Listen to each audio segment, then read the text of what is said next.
So this is going to be more or less on reincarnation. Maybe less than before. Okay, the usual concept is that we are born, we live a while, die eventually, some not as soon as they should, others before. And then after we go through a life review, why we come back and we're reincarnated again. And I wrote all my books from this perspective. And when you read books, I don't know of any that are not also from that perspective. But when you get right down, and all of Dolores' books are, I have been hypnotized myself on numerous occasions and have recalled other lives. And sure seems like me. I can recall a life as an Apache Indian, and I remember sitting on a horse outside a cabin of some white people, and they weren't home. I don't know whether they had abandoned the cabin or just weren't home, but they weren't there. And I was appalled at the junk that had been thrown out of the cabin just laying around. Thank you. Is anything I'm doing that? No. Okay. My fault. Shame on you. All right. Once more and you get 5 lashes. Okay. But I was disgusted at all this trash. And I can remember very clearly seeing a wash tub that had a leak in it.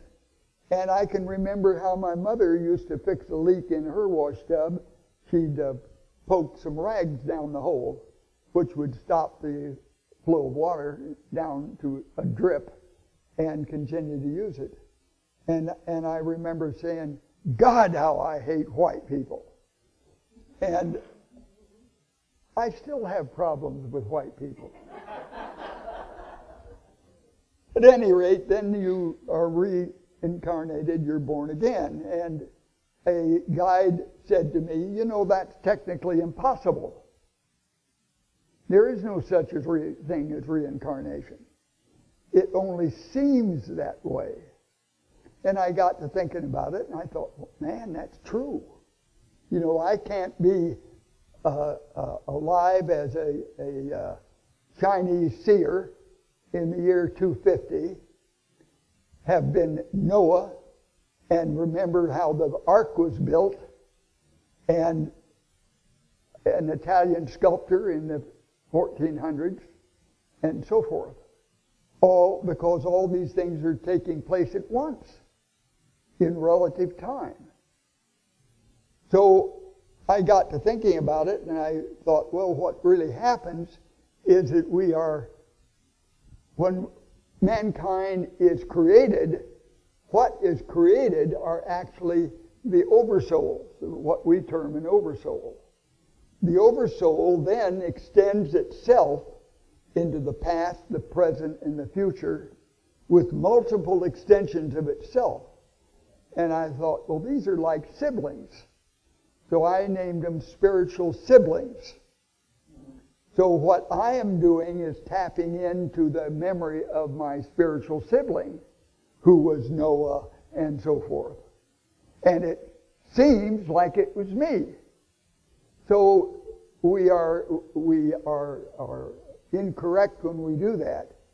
But from the practical point of view, it really doesn't make any difference, because there's no real separation between you and your spiritual sibling. So it's all these things are still valid. They're not my memories, but it doesn't make that much difference. So,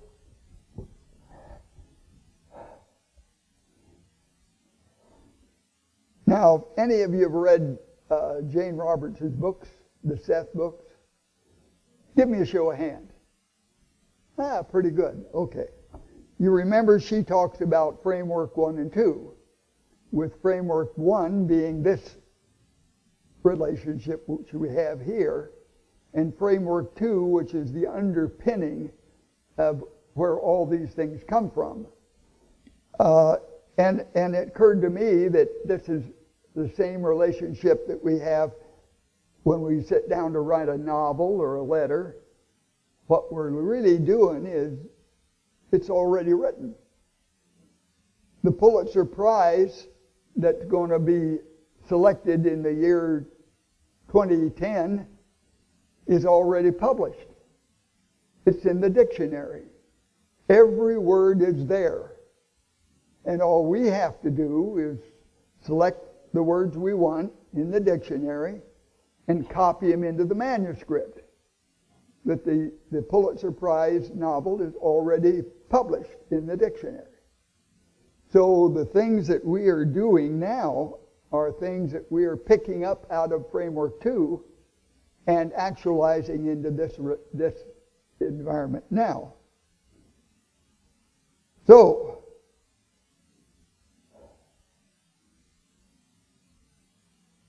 that was one lecture. Now we're going to talk about evolution.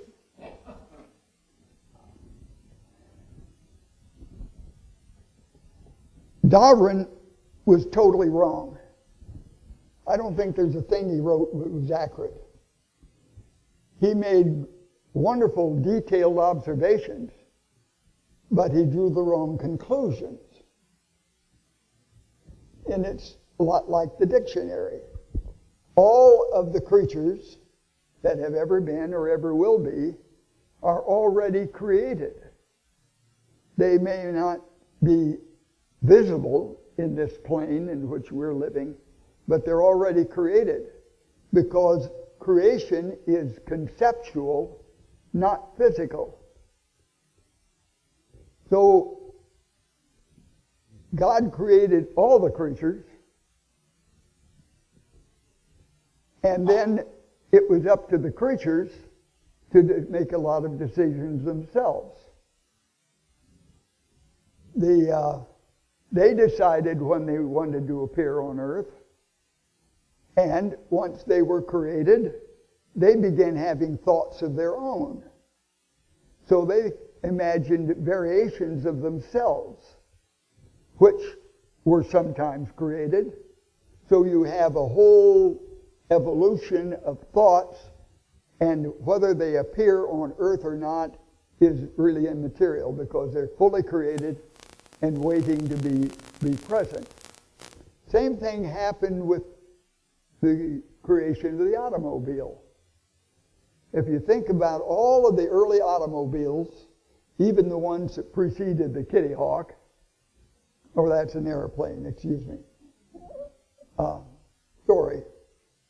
Let's talk about airplanes, because that's what I was planning to talk about. So the first airplane that was invented then gave rise to new ideas. And these new ideas became airplanes that had yet to be physically created, but they were still fully created. You follow me? They were created in the imagination of the airplane designers. And it didn't really matter whether they were ever built, because they were created in concept. And so sometimes some of them were built, some were not. No one would be so naive as to think that somehow the Kitty Hawk evolved into the stealth bomber. Because there are airplanes that are fully created, that have never been built, never will be built, but they are as fully created as a Boeing 747. They are simply waiting for somebody to create them physically, and then we'll say, oh, well, this is down. But there's no difference. So we think of this as being an evolution, and it is, but gradually in the minds of all sorts of airplane designers. And sometimes they're built, sometimes they're not. Doesn't matter. They're still created. And the same thing is true of all the other things that we imagine. Now, everybody for a moment just think of a crazy animal. I started doing this, and the idea came to me was a zebra with long ears like a basset hound. And I thought, well, that's interesting, you know. And zebra's down snuffling and his ears dragging on the ground. And I thought, my God, I've created this. Because it now resides in framework 2. It isn't anywhere physical, but it could be. And maybe something will happen that this idea will be appealing to the zebra that has the long ears. And so he decides he wants to manifest himself physically in Africa. And some guy will be driving along in a minibus in Africa, and suddenly here's a zebras with long ears. And you think, wow, where did this happen? Well, it happened with the guy who originated the idea in the first place. And the zebras may or may not decide to become physical on Earth, but that doesn't mean they're not fully created.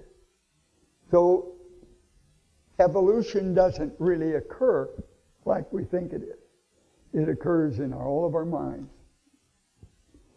And the animal or the creature or the tree or plant that has been created in thought has its own choice whether it will manifest itself physically on any planet.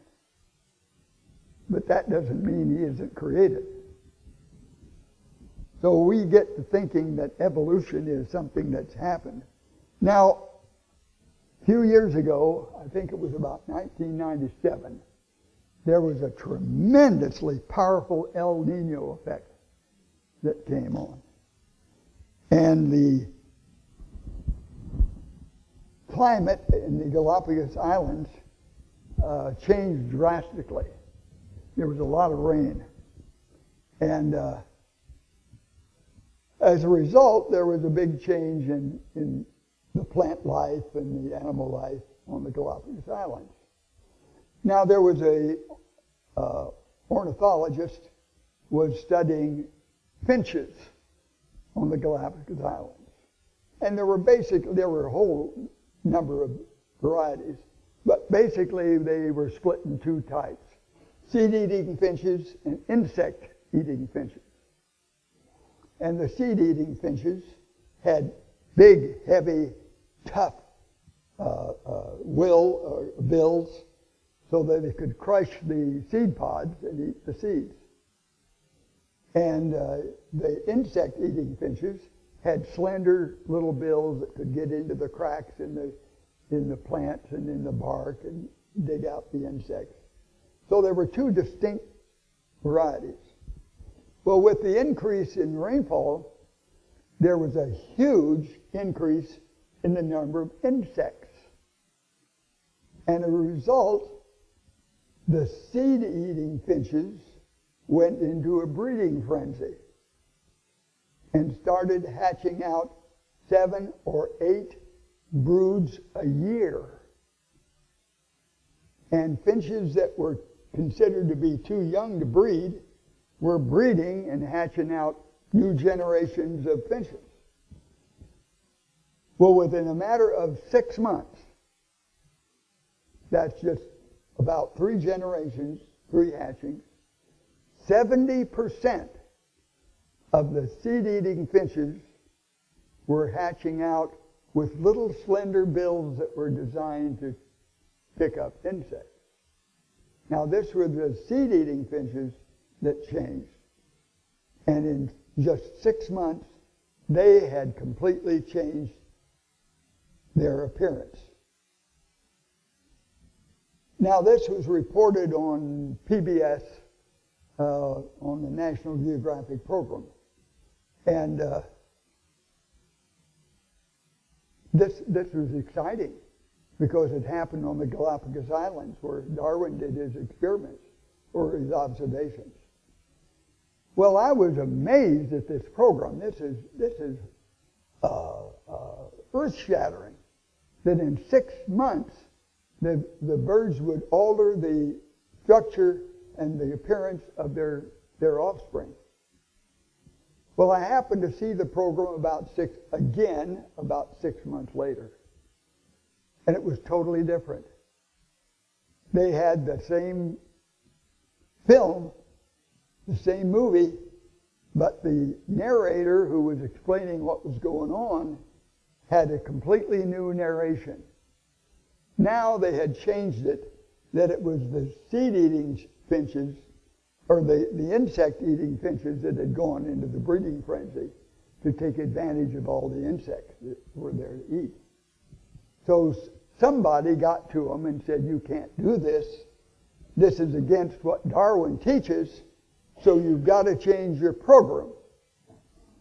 And they caved in, and they changed the narration and completely changed the program. And they should have been called on it. And somebody said, shame on you. Because it's been shown that a lot of articles, a lot of books or photographs in books have been faked to support Darwin's theory. You know, you just can't disagree with Darwin. That's a cardinal sin. You know, I guess the Pope would send you to hell forever. So you've got to believe what Darwin said, regardless of the facts. So we got to be awfully careful about what we see and what we believe, because scientists are not always scientific.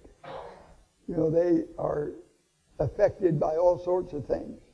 It's difficult to go against the grain when there are government grants to be considered, and the kid needs dentures for his, or braces for his teeth, and there are promotions to be had at the university where you're working.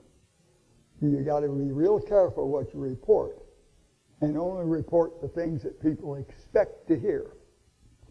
When my father was a world-renowned scientist, he was a plant breeder and specialized in the development of plants. And when he had close to retirement, he got a great idea for a research program. And so he wrote to the federal government for a grant.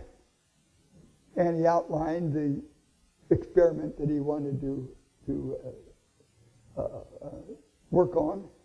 And they said to him, well, this sounds great, but you need to send us a letter outlining what the results are going to be. And Dad wrote back and he said, well, I don't know what we're going to find out. That's the whole point of doing the research. And the government replied, well, I'm sorry, we cannot support a research program unless we can be assured in advance what the results are going to be. So Dad waved a one-finger wave at them and didn't pursue it any longer. But they wanted to know in advance what the research was going to show, otherwise they wouldn't support it. So be careful what you believe. Well, I don't have time to talk much anymore. I got time for some questions. Okay, because O.T. had an accident a few months ago, and he's really tired out easily, so that's why we decided we wouldn't do too much. Well, I found out before that, about February, when I went into heart failure and came within a hair's breadth of dying, that I was sensitive to chicken. And it had given me high blood pressure and abnormal rhythm, a whole lot of things. And so I quit eating chicken, and I was recovering, and I went to Ohio to give a speech. Came back home, and I was still shaky and wobbly. The term feeble comes to mind, and I don't like to hear that. And I was in my kitchen and I leaned over to get something off the floor and straightened up, and I got dizzy and fell backwards and hit my head on the corner of the dining or the kitchen table, knocked a hole in it, and knocked myself out. And thanks to my good friend Virginia Martinez, she came over against my wishes and cleaned the blood up off the floor and found me laying on the floor, I guess, and she wanted to do something. I said, no, I'm just resting. I'm okay. Okay. So at any rate, I'm still recovering from the concussion and from the chicken sensitivity. That's why I'm glad that they drove him here this year. It was devastating. Yeah. So, okay, let's have a few questions anyway, because we don't want to get him too tired. Well, you want to ask about his books about the healing, how the mind heals the body? You have any questions about any of that? Okay, you've got one? Or anybody have any questions about that? Because, O.T., you did talk about how you can talk to your cells, and that the cells really like it. Every cell in your body is a discrete living entity with a mind of its own and its own purpose and all the knowledge it needs to heal itself and so forth. And if we talk to ourselves, cells, and get in the habit of doing this, your body will listen to you. But you have to talk using the plural pronouns of we and us and our. Otherwise, the cells, you're just rambling. You're not really including me in the conversation. So it does work. That was my question, what that book was about. But also, do you find that it takes a pretty immediate response to your talking to yourself, or does sometimes we have to be patient and give the body time to readjust? Or what? It works faster if your cells are in the habit of having you do this. They pay attention more quickly. And but it'll always respond. Mm-hmm. Yes? How do you get their attention sometimes? How? How? I just talk to them. You literally use the dual plural, the we, the us, instead of speaking. Well, they're listening all the time, but they don't always feel like they've been included in the conversation if you don't say we and us and our. Do you speak out loud or mentally? I'm sorry, what? Do you speak out loud? Doesn't matter. Okay. It's your intent that counts. Thank you. Well, like you were talking about, if somebody had an illness in a part of their body, they could just talk to the cells in that part of the body and give them instructions. Yeah. And he's found it does work. And also that you said food has a lot to do with... Well, your cells listen to you all the time. And sometimes if you start having unhealthy thoughts and so forth, they follow that too. I discovered that if you see a person who's sick and infirmed and miserable because they have an illness, the chances are you got it backwards. The reason they have the illness is because they're sick, unhealthy people. And so their body does what it feels that you want it to do. It's very cooperative. So does that mean that the RNA and the DNA are answering to one another in every cell? Hadn't thought about it from that viewpoint. I'll have to think on that. Sorry. Yeah, but one thing you said in the book, though, is the body is more than willing to cooperate. If you want to be sick, it'll say, okay, we'll make you sick. See, it doesn't see this as being destructive. It sees it as being very cooperative, which it wants to do. But you said a lot of the people going to the doctors, too, could really cure themselves if they knew it, how to do it then. You don't need the doctors. No, you really don't. I don't have any respect for the medical profession. He was in it a long time. I was a doctor for 44 years, and I have virtually no respect for the profession per se. I have great respect for some doctors. I have total disgust for others. But the profession itself is a mess.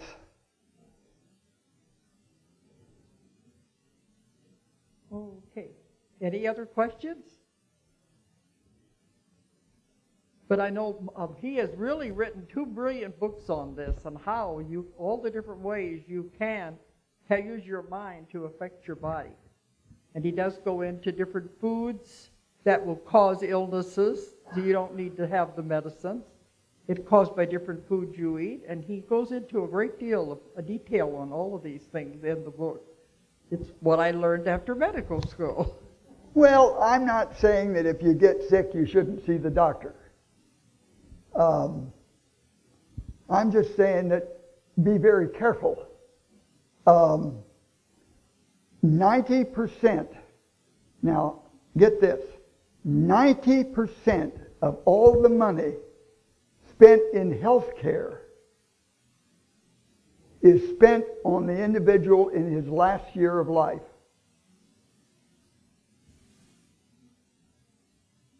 And that's obscene. There's absolutely nothing wrong with dying. When I went into heart failure in February, I was so close to dying that I realized I was dying, and I realized that I had a choice. All I had to do was not struggle to get my next breath. And dying didn't scare me at all. It just seemed very inappropriate at the time. I had too many things that were on the calendar. And I didn't see how dying was going to help them. So I just didn't allow it.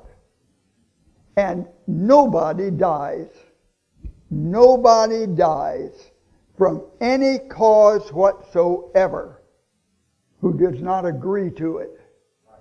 And that includes a drive-by shooter, or a hurricane, or a tornado, or cancer, or heart attacks, or anything else. You die when you wish. Period. Even though you're not consciously aware of it, Yeah. it is on the other. So when Grandma's dying, don't gather around her bed and say, oh, don't leave us, don't leave us, don't leave us. Because she may hang on in misery simply to please you. And if left alone, she'd likely say, thank heaven, you're letting me go. A lot of patients will hang on out of a desire to not disappoint their doctor, who's worked so hard doing stupid things trying to keep them alive.